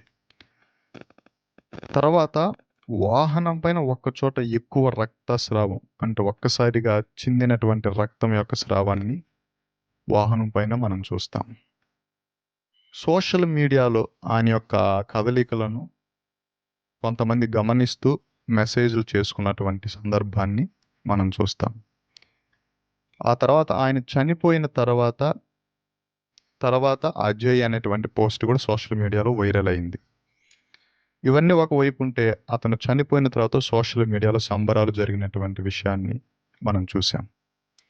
అంటే ఇవన్నీ కూడా పాస్టర్ ప్రవీణ్ గారి కదలికలను గమనిస్తూ ఆయన ఒంటరిగా బయలుదేరిన సమయాన్ని గుర్తించి ఈ హైవేలో ఆయన వెంబడించారు. ఫస్ట్ అటెంప్ట్ చేసినప్పుడు ఆయన తప్పించుకొని పారిపోయే దృశ్యాలు మనం చూసాం. టోల్ గేట్ దాటిన తర్వాత ఆయనను అక్కడ కారుతో ఢీకొట్టి, తర్వాత కర్రలతో ఆయన ముఖం మీద కొట్టి ఆయన హతమార్చి దాన్ని ఒక యాక్సిడెంట్గా చిత్రీకరించారు అనేటువంటి అనుమానాలకు ఇవన్నీ కూడా తావిస్తూ ఉన్నాయి. ఏదేమైనప్పటికీ పాస్టర్ ప్రవీణ్ గారిని వారు హతమార్చారు, కానీ ఆయన యొక్క విశ్వాసాన్ని మేము మార్నింగ్ నుంచి ఇక్కడే ఉన్నాము. గవర్నమెంట్ హాస్పిటల్ మార్చురీ రూమ్ దగ్గర ఉన్నాము. ఒక 1.5 hour బ్యాక్ తీసుకెళ్లారు. మరి ఎప్పుడు బయటికి ఇస్తారో తెలియదు. బట్ లోపల చాలా పారదర్శకంగా, ట్రాన్స్పరెంట్ గా పోస్ట్ మార్టం జరగాలని మేము నిన్నటి నుంచి అడుగుతున్నాము. క్రిస్టియన్ లీడర్స్ అందరూ అడుగుతున్నారు. సుమారుగా నాకు తెలిసి ఒక 4-5 డాక్టర్స్ లోపల ఉన్నారు. వీడియో సర్వేలెన్స్ లో పోస్ట్ మార్టం జరుగుతుంది. ఏ విధమైన ఇబ్బంది ప్రస్తుతానికి అయితే లేదు. మరి మేము ఇక్కడ ఉన్నంత వరకు రిపోర్ట్ వచ్చిన తర్వాతే మనం ఫర్దర్ గా ఏదైనా చేయాలి. ఎత్తి పడేశారా యాక్సిడెంట్ గా చిత్రీకరించడానికి అన్నట్టు.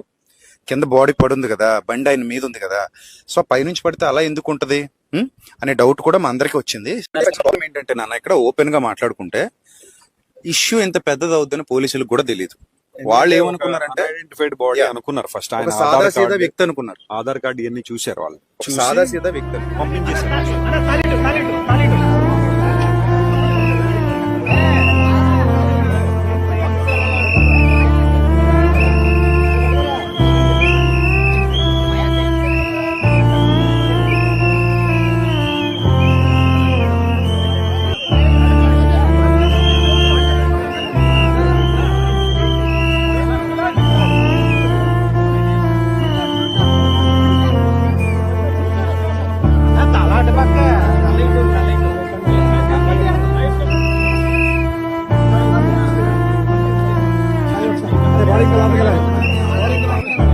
నిజానికి చిన్న గాయాలైతేనే అందరూ వచ్చేసారు. గవర్నమెంట్ కానీ, సెలబ్రిటీస్ కానీ, వేరే వేరే పెద్ద పెద్ద నాయకులు అందరూ వచ్చి నిలబడ్డారు కదా. కానీ మరి క్రైస్తవుల పట్ల ఇలాంటి దాడులు జరిగినప్పుడు ఎందుకు ప్రభుత్వం కానీ వేరే ఇంకెవరు కానీ స్పందించట్లేదు? మాకు కావాల్సింది అదొక్కటి. ఎందుకంటే మేము ఎన్నో సమస్యలను ఎదుర్కొంటున్నాము, కానీ ఎవరిని ఏనాడు కూడా దూషించడము, ద్వేషించడము, పగలు ప్రతీకారాలు అయితే చేయలేదు కదా. అన్యాయంగా ఇలా మనుషుల ప్రాణాలు తీయడం ఎందుకు? ఇప్పుడు ఆ కుటుంబం ఎంత నష్టపోయింది, ఆ కుటుంబానికి ఎవరు బాధ్యత వహిస్తారు? ఆ కుటుంబం గురించి ఎవరు నిలబడతారు? ఇప్పుడు గవర్నమెంట్ వస్తుందా అది కావాలి. అట్లాంటప్పుడు ఓట్లేమో ఓట్లు క్రిస్టియన్స్ అన్న వాళ్ళు ఓట్లు వేయకుంటే అప్పుడు గవర్నమెంట్ ఎట్లా వస్తుందో చూస్తాం. ఈ పార్షాలిటీ ఎందుకు? దేనికోసం? క్రైస్తవులు మనుషులు కారా? క్రైస్తవులకు మన మనసు లేదా? వాళ్ళు ఎందుకు బాధపడాలి? న్యాయం చేస్తారని ఓట్లు వేస్తుంది. క్రైస్తవులకి తీరని లోటు, క్రైస్తవులకి ఇది తీరని లోటు అండి. ఆ కుటుంబానికి కానీ క్రైస్తవ సమాజానికి కానీ క్రైస్తవుల పక్షాన న్యాయం లేదు, క్రైస్తవుల పక్షాన ఏ నాయకుడు కానీ ఏ సంస్థ కానీ లేదు. కానీ ఒకటే చెప్తున్నాను, సమాజం అంతటికి, క్రైస్తవ సమాజం అంతటికి ఒకటే చెప్తున్నాను, ప్రవీణ్ పగడాల గారి యొక్క హత్య తర్వాత ఆయన మరణానికి ముందు క్రైస్తవం ఒకటి, మరణం తర్వాత క్రైస్తవం వేరేలా మారబోతుంది. కాయిన్కి రెండు వైపులా ఉంటుంది. ఒకవైపే ఇంతవరకు చూశారు, రెండో వైపు మేము చూపించబోతున్నాం. మమ్మల్ని మేము ప్రొటెక్ట్ చేసుకోబోతున్నాం. మరొక ప్రవీణ్ పగడాల గారు లాంటి ఈ సంఘటన, ఈ దుర్ఘటన జరగటానికి వీలు లేకుండా మేము ఎలా ఫైట్ చేయాలో మేము ఒక తాటి మీదకి సేవకులందరము, క్రైస్తవులందరం వచ్చి మేము పోరాడబోతున్నాము. మేము ఓట్లు అయిపోతే గవర్నమెంట్స్ ఎలా ఫామ్ అవుతాయి? మా ఓట్లు మీకు కావాలి. మాకు ఇబ్బందులు జరిగినా, మాకు హత్యలు జరిగినా, మాకు ప్రమాదాలు జరిగినా ఎవరు చలించడం లేదు. ఒక ఎమ్మెల్యే, ఒక ఎంపీ, ఒక సీఎం ఎవరు, గవర్నమెంట్ ఎక్కడ ఎవరు స్పందించడం లేదు. మెయిన్ మీడియా ఏది కూడా, ఒక TV9 కానీ, TV5 కానీ, NTV కానీ ఏమైపోయారు వీళ్ళందరూ కూడా? చిన్న చిన్న హత్య, చిన్న చిన్న దాడులు జరుగుతుంటే, దొంగతనాలు జరుగుతుంటే, రేపులు జరుగుతుంటే, కిడ్నాపులు జరుగుతుంటే పెద్ద పెద్ద మెయిన్ ఛానల్స్ వచ్చి ఇంటర్వ్యూస్ చేస్తున్నారు. వాళ్ళందరూ ఎందుకు మూగపోయారు? వాళ్ళ గొంతులు ఎందుకు మూగపోయాయి? ఎందుకు మాట్లాడటం లేదు? ఎందుకు రావటం లేదు బయటికి? ఈ హత్య వెనకాల పెద్ద హస్తం ఉంది. ఎవరైనా సరే, నిందితుడు ఎవరైనా సరే, ఇది ఖచ్చితంగా మర్డర్, అది క్లియర్ అవుతుంది. ఫుటేజ్ కూడా ఇప్పటి వరకు 2 రిలీజ్ చేశారు. ఎంతసేపు కొవ్వూరు టోల్గేట్ దగ్గర ఉన్న ఫుటేజ్, తర్వాత ఆ బండి పడిపోయిన ఫుటేజ్ తప్ప దానికి ముందు ఉన్న ఫుటేజ్ ఎందుకు రిలీజ్ చేయట్లేదు? విజయవాడ నుంచి కొవ్వూరు బ్రిడ్జ్ వరకు చాలా టోల్గేట్స్ ఉన్నాయి. ఆ సీసీ ఫుటేజ్ ఎందుకు బయటికి రావట్లేదు? ఎందుకు రానివ్వటం లేదు? అప్పటికే ఆయన మీద దాడి జరిగింది, అప్పటికే ఆయన మీద అటాక్ అయింది, బైక్ డ్యామేజ్ అయింది, ఆయన ఇంజూర్ అయ్యాడు. ఆ కొవ్వూరు టోల్గేట్ దగ్గర ఈ సీసీ ఫుటేజ్ చూస్తే ఆయన బండి నడపలేని స్థితిలో డూమ్ లైట్ పగిలిపోయింది, కాలు డ్యామేజ్ అయిపోయి చాలా ఇబ్బంది పడుతూ తూలుతూ బండి నడుపుతున్నాడు. ఇలాంటి పరిస్థితి. ఈ పరిస్థితుల్లో ఒక మనిషి చనిపోతే సాటి మనుషులు, చాలా మంది హైందవులు పెద్దగా పిలువబడుతున్నటువంటి మతోన్మాదులు, కొంతమంది దయ్యాలు ఏం మాట్లాడుతున్నారంటే ఆయన మరణాన్ని గేలి చేస్తున్నారు, హేళన చేస్తున్నారు, వెటకారం చేస్తున్నారు. ఒక పనికిమాలిన సైతాన్ ఒకటి ఉంది, అదేమన్నా మాట్లాడుతుంది తెలుసా? యూట్యూబ్ లో లైవ్ పెట్టి పగిలిందా పగిడాలని చెప్పి వెటకారంగా పాటలు పాడి ఎవరి చుట్టు కత్తిరించి గుండు కొట్టించి ఊర్లో నిలబెడతాం. ఎవరు మొదలుపెట్టాం, ఎవరిని విడిచిపెట్టాం. ఈ హత్య వెనకాల ఎవరెవరైతే ఉంటున్నారో ప్రతి ఒక్కరిని రోడ్డు మీదకి తీసుకొని వస్తాము. బొక్కలో పెట్టించకపోతే మేము సేవకులం కాదు, క్రైస్తవులం కాదు. క్రైస్తవులు చేతగాని వాళ్ళు అయిపోయారు. క్రైస్తవుల ప్రేమ తత్వం మీకు అసమర్థత అయిపోయింది, చేతగాని తనం అయిపోతుంది. తిరగబడబోతున్నారు క్రైస్తవులు. ఎదుర్కోవడానికి సిద్ధంగా ఉండండి. ఇప్పుడు పోస్ట్ మార్టం రిపోర్ట్ కొరకు మేము ఎదురు చూస్తున్నాం. అందులో న్యాయం కనుక జరిగితే, ఆ నిందితులు శిక్షింపబడితే సరే, అక్కడ మాత్రం తేడా జరిగిందంటే మాత్రం మేము ఊరుకునేది లేదు. యావత్ క్రైస్తవ సమాజం అంతా కూడా రోడ్డు మీదకి వస్తాం. బళ్ళు కదలనివ్వం, ఏ పని జరగనివ్వం. ఎలా ముందుకు కదులుతుందో ప్రపంచం, ఎలా ముందుకు కదులుతుందో ప్రభుత్వం చూస్తాం. మేమందరం కూడా ఐక్యత కలిగి పోరాడతాం. We fight for justice, we fight for justice. ఇప్పుడు మతోన్మదులు చాలా మంది ప్రవీణ్ పగడాల గారిని చంపి సంకలు గుద్దేసుకుంటున్నారు, ఆనందపడిపోతున్నారు. అయిపోయింది. కానీ ఒకటే చెప్తున్నాను అందరికి కూడా, ఎవరైతే ఈ హత్యకు పాల్పడ్డారో ఒకటే వార్నింగ్ ఇస్తున్నాను. ఆయన మరణించిన తర్వాత క్రైస్తవుల్లో భయం పోయింది, ధైర్యం వచ్చింది. ఒక ప్రవీణ్ పగడాల గారు పోతే 1000 మందిని దేవుడు లేపబోతున్నాడు. 1000 మంది ప్రవీణ్ పగడాల గారు లేపబోతున్నాడు. చావుకు తెగించి బైబిల్ పట్టుకున్న వాళ్ళం మేము బైబిల్ పట్టుకున్న రోజే బ్రతకడం కాదు, క్రీస్తు కొరకు చచ్చిపోవడానికి తెగించాం. Thank you.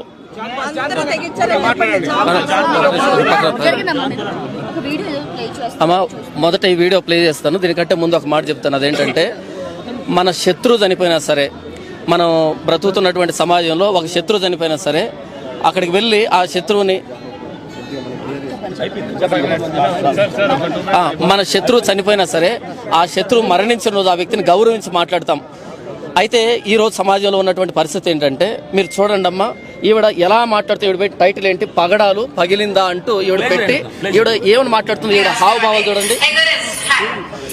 అయితే ఈరోజు ఎవరి గురించి చెప్పాడు కదా పదిలింద ముత్యాలులో హరిరింద ఎందుకు కొట్టించి ఊళ్ళో నిలబెట్టకపోతే ఆ సైతాన్ని చూస్తూ ఉన్నారు మీరు. వదిలిపెట్టే ప్రసక్తే లేదు. ఎందుకు చర్యలు తీసుకోవట్లేదు గవర్నమెంట్, ప్రభుత్వం ఎందుకు స్పందించడం లేదు? మతోన్మాదులు అంతా ధైర్యంగా మనిషి చచ్చిపోతే మానవత్వం కూడా చాటి చెప్పకుండా ఆ మరణాన్ని కూడా గేలి చేసి మాట్లాడుతుంటే ప్రభుత్వం ఏం చేస్తుంది? వినండి, ఇది కేవలం నా మొబైల్లోనే లేదమ్మా. ఇది కేవలం నా మొబైల్లోనే లేదమ్మా.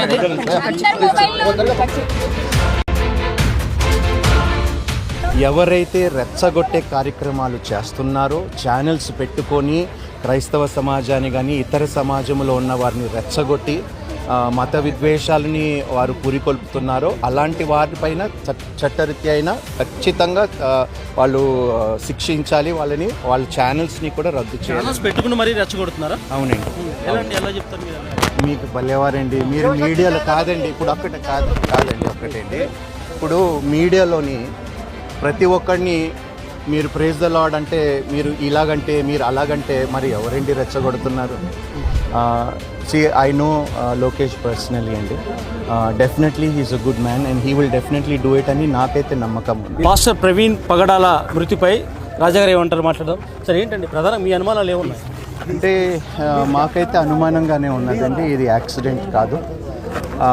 So we are waiting for the report అండి ప్రభుత్వం నుండి. అటు సీఎం గారు చంద్రబాబు నాయుడు గారైనా లోకేష్ గారు కూడా దర్యాప్తుకి అనుమతి ఇచ్చినందుకు మేము సంతోషిస్తున్నామండి. జోప్యం లేకుండా రైట్ నిష్పష్టకంగా ఇది జరగాలండి. వితౌట్ ఎనీ ప్రెజుడిస్ ఈ ఇన్వెస్టిగేషన్ జరగాలని మనస్ఫూర్తిగా కోరుకుంటున్నాం. మీ అనుమానం ఏంటండి? ఎక్కడ మీకు అనిపిస్తుంది అది ప్రమాదం కాదని ఎక్కడ అనిపిస్తుంది? అంటే ఒకటేంటండి, ఇప్పుడు ఈ ఉన్మాదులు ఎక్కువైపోయారండి. రెచ్చగొట్టటము, అమాయకులని రాడికలైజ్ చేయటము, మనిషిని మంచిగా చూడకుండా మతం పేరుతో చంపమని చెప్పటం అనేది చాలా బాధాకరమైన విషయం. ఏ మతం కూడా కోరుకోదండి. అలాంటి కోరుకునే మనసు ఉన్నవారు భగవంతుడే క్షమించాలని మేము కోరుకుంటున్నామండి. అంటే ఎందుకని మతం రెచ్చగొడుతుందని మీకు ఎప్పుడన్నా మీతో మాట్లాడారా?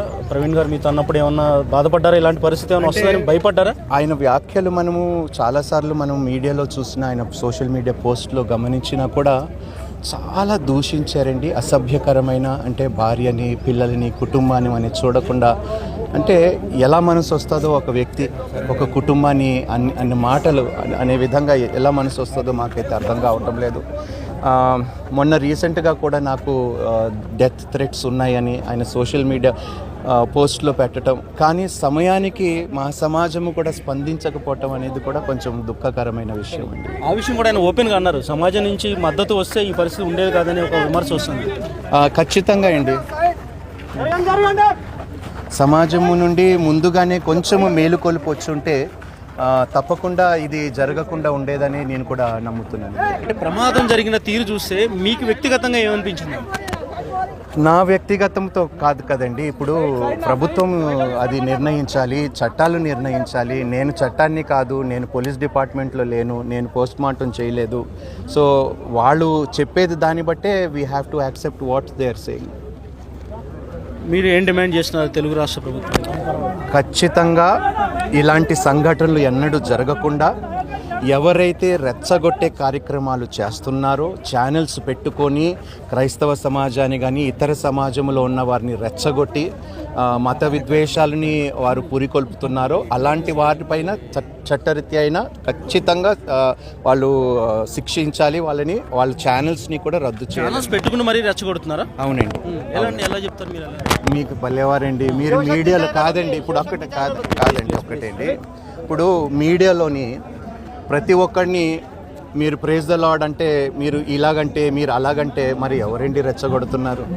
చేతిలో మీ ఆయుధం పెట్టుకున్నారండి, చేతిలో మీరు గొప్ప ఆయుధం పెట్టుకున్నారు. నిష్పక్షపాతంగా దయచేసి మీడియా వారు కూడా క్రైస్తవ సమాజము పట్ల కాస్తంత ఆదరణ కనికరము చూపిస్తే మేము సంతోషిస్తామండి. గత వ్యాఖ్యలు పరిస్థితి కొంచెం గతంలో ఒక మతానికి సంబంధించి కొన్ని వ్యాఖ్యలు చేశారు. అదేమన్నా ఈరోజు ఈ పరిస్థితికి కారణమైంది ఏమన్నా, వాళ్ళు ఏమన్నా కక్షపూరితంగా వ్యవహరించారన్న అనుమానం ఉన్నాయా? అది ఇప్పుడు నుండే కాదండి, చాలా కాలం నుంచి జరుగుతున్న సంఘటనలే. కానీ తేలిగ్గా తీసుకోవటం వలన, ప్రాబ్లీ ఆయన జాగ్రత్త పడకపోవటం వలన, క్రైస్తవ సమాజంలో మేలుకొల్పు రాకపోవటం వలన ఇంత మరి బాధాకరమైన సంఘటన జరిగిందని నేను అనుకుంటున్నానండి. ఇది ఏమాత్రం కూడా నిష్పక్షపాతంగా అని మీరు అంటున్నారు. అలా విచారణ ముందుకెళ్తుందనే నమ్మకం ఉందా? ఖచ్చితంగా అండి, ప్రభుత్వం పైన మాకు నమ్మకం ఉంది, జరిగిస్తారండి. ఐ నో లోకేష్ పర్సనలీ అండి. Definitely he is a good man and he will definitely do it అని నాకైతే నమ్మకం ఉంది. మీరు మాట్లాడడానికి ప్రయత్నం చేశారు? లేదండి, ఇంకా అందుబాటులోకి వెళ్ళలేదు. ఖచ్చితంగా నేను ఆయన్ని చేరుకోవడానికి నేను ట్రై మాట్లాడతారు ఈ విషయం గురించి? ఖచ్చితంగా మాట్లాడతానండి. ఆంధ్రాకు వెళ్ళటం జరుగుతుంది. ఆంధ్రాకు వెళ్ళినప్పుడు ఆయనతో ఒక అపాయింట్మెంట్ తీసుకొని ఆయనతో చర్చించడం కూడా జరుగుతుంది. Thank you so much. AP వెళతాను, లోకేష్తో మాట్లాడతాను. ఖచ్చితంగా ఈ కేసులో నిష్పక్షపాతంగా విచారణ జరగాలని డిమాండ్ చేస్తున్నారు రాజా. శేషు ఏపీ దేశం, హైదరాబాద్. వచ్చి ఆయన ఒక పెద్దగా ముస్లిం సమాజం నుండి ఇక్కడ నిలవబడి మన మధ్యలో ఉంది. మీరు గమనించింది, నేను క్రిస్టియన్ ముస్లిం దళిత డిఫెన్స్ ఫోర్స్ నుంచి చాలా కాలంగా పనిచేస్తూ నేను చెప్పేది ఒకటే, క్రైస్తవులకు ఎంత ప్రమాదం ఉందో ముస్లింలకు కూడా అంతే ప్రమాదం ఉంది. ఈ హిందుత్వవాదంతో దళితులు కూడా అంతే ప్రమాదంలో ఉన్నారు. మనం చేయి కలుపుకొని నిలబడకపోతే మనల్ని చంపేస్తారు అని మొదటి నుంచి చెప్తా ఉన్నాం. ఏది ఏమైనప్పటికీ దుర్ఘటనలో మనం కలవడం అనేది చాలా బాధాకరమైన విషయం. నేను ముస్లిం సహోదరుల మీద నింద వేయాలని కొంతమంది మాట్లాడినప్పుడు కూడా ఒకటే చెప్పాను, ఇది పవిత్రమైన రంజాన్ మాసం. ప్రాణం ఇస్తారే తప్ప ప్రాణం తీయరు ఈ మాసంలో ముస్లిం సహోదరులు. కాబట్టి దయచేసి వారి మీద నింద వేయాలి అన్న ఆలోచన ఎవరు కూడా చేయొద్దు అని చెప్పి చేతులెత్తి నేను అడుగుతా ఉన్నాను. పోలీసులు ఇన్వెస్టిగేషన్ చేస్తారు, ఫర్దర్గా వివరాలన్నీ బయటకు వస్తాయి. ఒకవేళ తప్పు చేసింది ఎవరైనా సరే అతన్ని మాత్రం పోలీసులు వదిలిపెట్టారు. క్రైస్తవ సమాజం నుంచి షఫీ అన్నకి ప్రత్యేకంగా కృతజ్ఞతలు తెలియజేస్తా ఉన్నాను.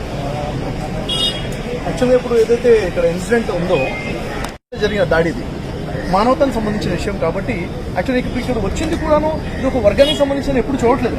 కాస్త ఇది మానవతానికి సంబంధించిన విషయం. అయితే నిజంగా చెప్పాలంటే ఇప్పుడు క్రైస్తవులు ఇంత సహనంగా ఇక్కడ వెయిట్ చేస్తున్నారంటే మనలో ఉన్న విశ్వాసానికి ఒక సైన్ అని చెప్పాలి, ఒక ప్రతీక అని చెప్పాలి. అయితే ఇప్పుడు పోస్ట్ పోన్ స్టార్ట్ అయింది, దాదాపు 2-3 గంటల్లో కంప్లీట్ క్లారిటీ మనకి రాబోతుంది.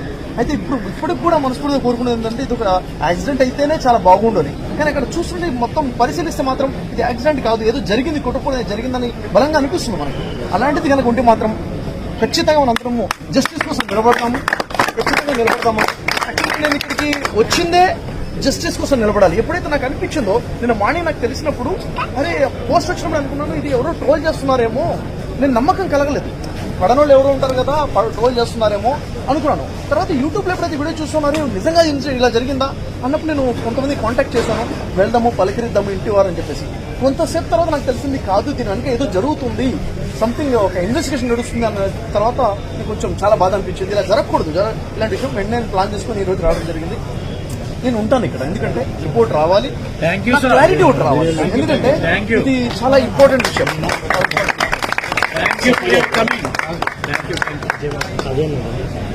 ఇంకొక 2 hours స్టాంప్ పట్టొచ్చు రిపోర్ట్ రావడం కోసం. అది నేను ఒకటి క్రైస్తవ సమాజం నుంచి చిన్న విషయం మీకు రిక్వెస్ట్ చేయాలనుకుంటున్నాను. ఒక నిమిషం మాట్లాడండి. మేము పవిత్ర గ్రంథమైన ఖురాన్ని మనస్ఫూర్తిగా గౌరవించే వ్యక్తులు. బైబిల్ని ఎంతగా గౌరవిస్తామో ఖురాన్ని కూడా అంతగా గౌరవిస్తాం. నేను ఒక్కటే అడుగుతున్నా, ఇప్పుడున్న పరిస్థితుల్లో మీరు మసీదుల్లో ఉన్నా మేము చర్చిల్లో ఉన్నా ప్రమాదం మన ఇద్దరికీ ఉంది అన్న విషయం మాత్రం మీ మనసులో ఉండనివ్వండి. రెండవది ఏంటంటే, మేము క్రైస్తవులంగా ఉన్నా మీరు ముస్లిం సహోదరులైనా మన ఇద్దరికీ తండ్రి అబ్రహాం గారే అన్న విషయాన్ని కూడా దయచేసి మీరు మనసులో ఉండనివ్వండి. మీకేదన్నా కష్టం వస్తే మా ప్రాణాలు అడ్డుపెట్టి కాపాడుకుంటాం. మాకేదన్నా కష్టం వస్తే దయచేసి మానవత్వంతో మీరు కూడా వీళ్ళు మా దాయాదులు అని మాకు అండగా నిలబడండి. మనకి దేవుడు ఉన్నాడు, మేము దేవుని చిత్తం అని ఎంత ధైర్యంగా అంటామో ఇన్షా అల్లా అని అంతే గౌరవంగా కూడా అంటాం. దయచేసి ఈ విషయాన్ని మీ ద్వారా, ఎందుకంటే మీరు సిగ్నేచర్ స్టూడియోలో మాట్లాడినప్పుడు ఉపేందర్ గారు ఆయన మహేందర్ గారు మిమ్మల్ని ఎంత ఇబ్బంది పెట్టాలని ప్రయత్నించారో మేము కళ్ళారో చూసాం. ఆ సమయంలో మీరు పడ్డ వేదన కూడా మేము చూసాం. చివరికి మీరు సనాతన ధర్మాన్ని కూడా గుండెల్లో పెట్టుకోవడానికి సిద్ధపడ్డా. మీరు వేరు వేరు అని చెప్పడానికే ప్రయత్నించారు తప్ప దగ్గరికి తీసుకోవడానికి వాళ్ళు ప్రయత్నించలేదు. ప్రవీణ్ పగడాల గారి హత్య ఒక సంతకం. రాబోయే రోజుల్లో క్రైస్తవులకి ముస్లింలకి ఇది ఒక మరణ శాసనంగా మారబోతుంది అనేది ఓపెన్ గా చెప్తున్నారు. నెక్స్ట్ అజయ్ని చంపుతామంటున్నారు. బీజేపీ నేతలు వాళ్ళ పర్సనల్ పేజెస్ లో, అఫీషియల్ పేజెస్ లో అనౌన్స్ చేస్తున్నారు నెక్స్ట్ చచ్చేది అజయ్ గారే అని చెప్పి నా గురించి మాట్లాడుతున్నారు. చావడానికి మీరు భయపడం, నేను భయపడను, దేవుని దగ్గరికి వెళ్ళిపోతామని. కానీ మిగతా వాళ్ళు నాయకత్వం లేకపోతే బలహీనలైపోతారు. ఈ విషయంలో ఎప్పుడు మీ దృష్టికి ఏమొచ్చినా మీ నమ్మకాలు మీవి, మా నమ్మకాలు మావి. కానీ కష్టం అంటే మాత్రం ఇద్దరం కలుద్దాం బాయ్. ఈ విషయాన్ని మాత్రం మనసులో ఉంచుకోండి. ఇది ముస్లిం సమాజానికి నేను క్రైస్తవ సహోదరుడిగా నేను ఇస్తున్నటువంటి రిప్రజెంటేషన్ గా దయచేసి మీరు భావించాలి. తప్పకుండా సార్. యాక్చువల్గా ఎప్పుడు కూడాను ఇక్కడ మనం చూస్తున్నాం ఏంటంటే జనరల్ గా ప్రజల మనసున్న ఆలోచన ఏంటంటే మతం కోసమే మనిషి ఉన్నాడేమో అనుకుంటాం. కాదు, మనిషి కోసమే ధర్మం వచ్చింది. మనిషి లేకపోతే ధర్మం లేదు కదా, మనిషి కోసం ధర్మం వచ్చింది. అలాంటిది ధర్మం పేరు మీద, మతాల పేరు మీద కొట్టుకున్నారంటే వాళ్ళకి ధర్మం తెలియదు అనుకుంటాం. కాబట్టి నిజంగా మనలో ఉన్నటువంటి విశ్వాసమే మనం నిలబెడుతుంది. విశ్వాసంగా ఉన్నవాడు ఎప్పుడు కూడా చావుకు భయపడేవాడు కాదు. చావు ఎందుకంటే ఇక్కడ అన్ని కష్టాలు నష్టాలు ఉంటాయి. చనిపోయిన తర్వాత అక్కడ నిత్యం ఉంది కదా, అక్కడ ఇలాంటి కష్టాలు లేవు. మన మరణానికి భయపడేవాళ్ళం కాదు. అయితే ఇక్కడ కావాల్సింది ఏంటంటే భారతదేశంతో ప్రశాంతమైన ఆధ్యాత్మిక దేశంగా ఉన్నటువంటి దేశం. ఇక్కడ మనమంతా అబ్రహం సంతానం క్రైస్తవులు ముస్లింస్ అయితే మానవులందరూ ఆదం సంతానం అన్న విషయం కూడా మనం గుర్తు చేయాలిగా ప్రజలకి. వాస్తవం, మానవులందరూ కూడా ఆదం సంతానము. కాబట్టి మన ఉన్న రక్తం ఒకటే అయినప్పుడు ఎందుకు కొట్టుకొని వస్తున్నాము? ఇక్కడ నాకు అర్థమైన విషయం ఏంటంటే కొంతమంది రాజకీయ స్వలాభాల కోసము ప్రజల మధ్య చిచ్చు పెట్టడం కోసం చేస్తున్నటువంటి ఈ మతపరమైనటువంటి విషయాలు ఇవి. కాబట్టి మనం ఎక్కడో 0.1% ఉన్నారు నెగిటివ్ పీపుల్.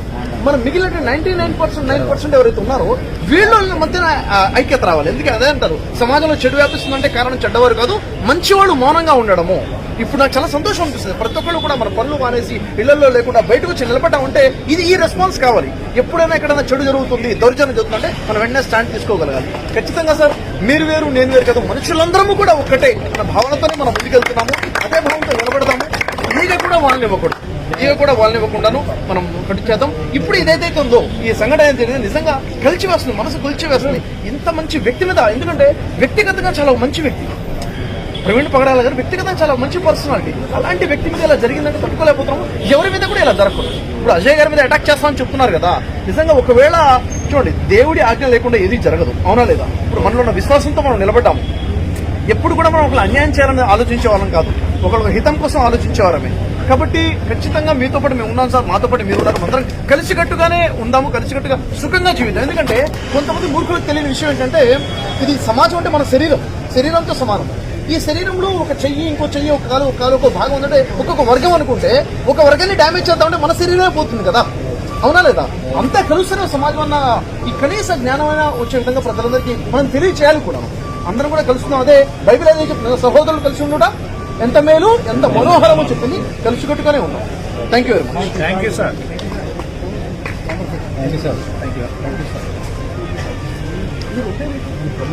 మీ బ్రదర్ ఉంటారు కదా,